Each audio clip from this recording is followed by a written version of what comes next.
Good afternoon, this is Neil from the group. I'm up at Tomnaverie Recumbent Stone Circle. I just came along the road from Tomnaverie, so doing the Toms today. So it's a nice day. Again, it's February the 20th, Monday, and the afternoon, blue skies, and it's getting a little bit windy, so hopefully the audio is fine. And it's cooling down a wee bit, down to about 8 degrees, but still really mild for this time of year. So, Tomnaverie, probably a favourite of the group, certainly, and a very popular circle. But a little bit of an interesting history over the last 30 years or so.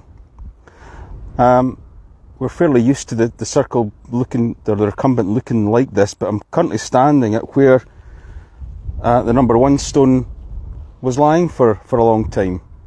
And the recumbent's been moved back into what they think is the right position, and stone 3, the second flanker, has been re-erected after it had fallen. From this angle, if I just look down to the left, this field here, well, it never used to be there. It was filled back in relatively recently, but it was a quarry, and it was a working quarry, maybe kind of from the road, certainly from the road and down to that field. This whole section was a sheer drop of round about anything maybe kind of from 5 to 10 metres drop into a quarry, and the quarry was in service up until the 1920s. Which the quarry would have served all the little local villages and towns round about. And what's interesting is it literally stopped. The quarry's wall was there, just where the fence line was.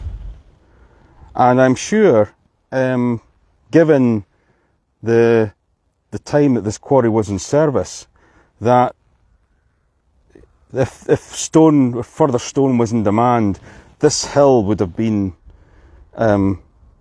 destroyed. This hill would have been used for quarried stones from farm expansions to village halls to churches.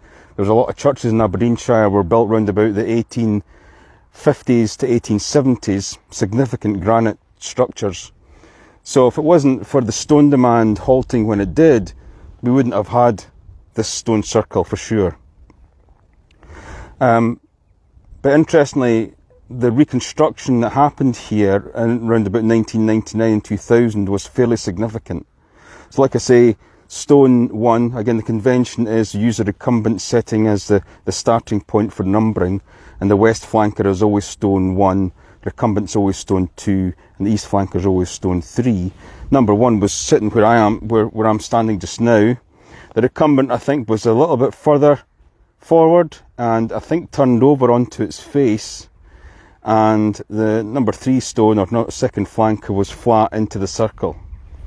So let's have a wee walk up here just to get a bit of orientation, and I'll walk into the centre of the circle. And again, it's a beautiful day, lovely clear blue skies, and I'll walk into the centre of the circle, the centre of what the cairn would have been, and look down towards the cairn setting. And what we've got here is pretty much pointing southwest. However, the reconstruction that happened here was significant. The reconstruction would have been the best it could have been, the best it could have tried at the time, but it could have easily been, the circle could have easily been a wee bit more orientated to the south than it currently is. And the reason I say that is that what normally happens with these flanker stones is they tend to be orientated more in line with the recumbent. As you can see with stone 3, the stone 1 has been kind of pulled into the circle a little bit, and that might have been due to the quarry and the fence line. They just want to maybe stand it back a little bit. Now, if there's that kind of compromise taking place when they're doing a reconstruction, you know, what else did they compromise when they moved the recumbent back? So there is potentially a little bit of tolerance to be made when making assumptions about alignments with the recumbent setting at Tomnaverie. So, number 1 stone, it is a monster. I mean, it's we've seen taller, but this is you know, it's quite a wide stone from this side, and again this side of the back. Well dressed as far as I guess, you know, damaged stones could have been. Next to a quarry. I mean, they certainly weren't looked after. When you consider, if you can look on Canmore and find the Tomnaverie pictures, the place was just a midden, just a mess. I don't think there was a standing stone. They were all just flattened. The recumbent was over a little bit. That stone was down next to the fence posts. Number 3 stone was across, falling into the circle. The place was just a mess, really, considering what it is just now. And during the reconstruction, bringing the stones back together as best they can, mostly doing what they've kind of done at Stricken and places like that. They looked at stones, looked at where the sockets are, and number 4, for example, would have been pretty much lying next to its socket, so that was an easy one. Number 5 was apparently found down in the quarry and hauled back up and craned back up and put back into place. So there's a significant amount of reconstruction being put onto this particular site. So let's have a wee walk around then. So we've got number 1, fairly significant stone. The recumbent is a corker. It's a big recumbent, this one at Tomnaverie. Nothing like Old Keeg, but not far away. We're in these kind of, you know, it's a kind of smaller brother, I guess. Stone number 3, the flanker. Again, probably not as you'd maybe expect a flanker to be orientated. I would have guessed this to be orientated again, maybe at right angles, and I would expect the kind of longer edge of that flanker to be in line with the recumbent. If I was to be completely picky, again, I think stone number 1 would have been better here and angled with the longer flat face in line with the recumbent. That would have been more in keeping with what we would expect with a recumbent setting. But it's a reconstruction. They maybe had different kind of ideas at the time and different constraints they had to maybe compromise with. So it is what it is. But the recumbent is, let's have a wee look at this, so let's pace it out. So 1, 2, 3 of my wee paces. It's relatively short, so it's just up to the beginning of my chest. It's got a few cut marks there, I think, in it, and it's a good metre wide or maybe even more than that, maybe a metre and a half wide at the widest sections. And number 3 stone, again, well dressed for where you can see it. Definitely red granite. I love the stone. And then some curb stones leading off here to stone number 4, which is relatively thin, just up to kind of my shoulder height here, thick at the bottom, maybe a metre and a half thicker at the bottom, coming up to a kind of point here. Again, red granite again, and apparently it was laid down and plopped into its socket during its reconstruction at 2000. Stone 5, this is the legendary one that was found in the quarry over there, down there. How they figured out this was the stone that belonged here when it was in the quarry, I'm not entirely sure. Whether they were clever enough to match up with the socket and the size of it, and it looked like it was off the stone circle rather than just quarried out the hill, I don't know. But this is the one that they brought up with a crane.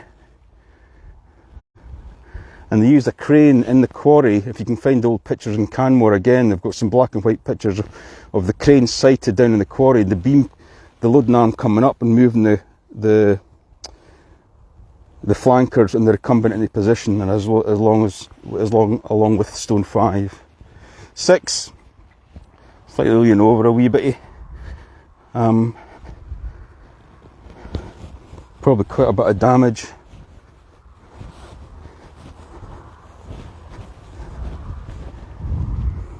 Certainly on this side of the face, the inner side of the face.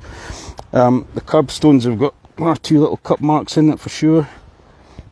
Again, a little bit like Tomnaverie that was just earlier on. The curbstones are fairly evident all the way around here. Again, the cairn's gone. The cairn would have been part of stone dikes, I guess, somewhere, completely robbed. There isn't, and again, there's evidence of the central court inside here. Central court being almost like a stone box, relatively kind of maybe hand span wide, elbow to fingertip type dimensions of a stone block, making up 4 of them, making a kind of square with a lid in the circle centre with the cairn on top, and the curbstones keeping the cairn stones from rolling away down the hill. So what we're up to, 1, 2, 3, 4, 5, 6, 7. Stone 7. And we're kind of red granite kind of fest here, relatively short, only just waist height, but again evidence of well dressed. Number 8, small stone here is just up to just thigh height here. It's relatively thin, kind of slender stone, and again it's relatively common. Again, you've got to have the caveat that this circle was reconstructed heavily. I mean, there's no 2 ways about it. This was a heavily reconstructed site, so we just have to take everything with a little bit of pinch of salt and a bit of tolerance. But generally speaking, the taller standing stones are the flankers, and then they gradually gets the less and less tall as they get near the back end. So what is this? We're kind of like in the back end of the circle here. 4, 5, 6, 7, 8. Number 9. Again, another lovely red granite stone, and it kind of there's a little bit of a kind of ziggy zag thing going on here with this one. I like the zigzag stone at Lone-Headed Davit, perhaps, but again, you can never tell if it's just really been heavily damaged. What are we up to now? 4, 5, 6, 7, 8, 9, 10. Small stumpy stone. Again, there's a small stumpy stone like this at Lone-Headed Davit. Number 11. Lovely kind of well dressed stone again. Certainly from this back edge, it's well dressed. Coming up to be about kind of stomach height. Again, quite a size of a stone, really. A little bit more than medium. Kind of sizable stone. And then what potentially might have been another stone here, but maybe heavily damaged, is very, very close to what would have been the quarry, and the sheer drop off of the quarry. The curbstones are one of the main features of this circle, though.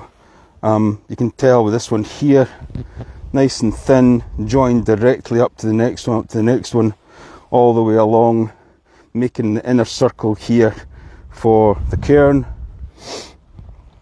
And the central section here, again, hard to tell exactly maybe where it was, but there's maybe some evidence either of a smaller curbs, probably though the central court, but it's maybe been moved around a little bit.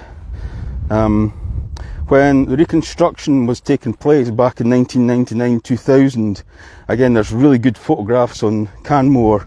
They stripped the entire site back, and you can see the base cairn, again, a bit like Lone-Headed Davit, really well demonstrated there as well. So what strikes you when you come to Tomnaverie is in the central section is that the panoramic views are fantastic. It is really on the top of a kind of almost like a donut valley all the way around. You've got amazing views. So it is a stunning site. A really interesting history with the quarry, which I think could have possibly seen the whole demise of it if it wasn't for the stone demand. The odd little nuclear bunker, which is just there. Yeah, nuclear bunkers that we've had round about in Scotland for a long time. What's under there would be like a kind of a living quarters, radio station, communications, just in case during the Cold War there was lots of these built. And this just happens to be close to the Tomnaverie stone circle. So hopefully that was interesting. Hopefully the signal's kept up, and there's a little bit of history around about the reconstruction of this site, which was really significant. But it is a stunner and well worth a visit. So thanks very much.